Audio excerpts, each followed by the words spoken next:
You ask Tiger to solve. This deals with linear equations with one unknown. The final result is x equals -6.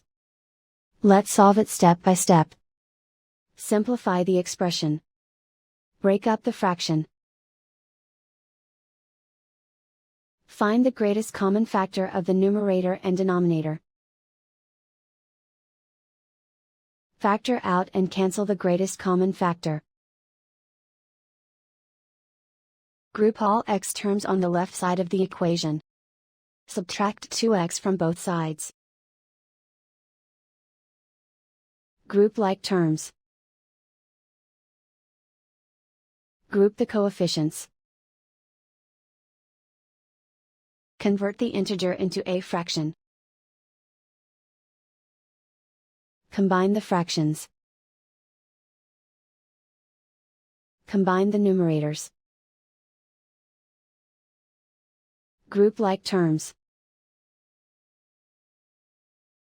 Simplify the arithmetic.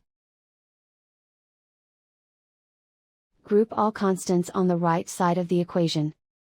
Subtract 1 from both sides. Simplify the arithmetic.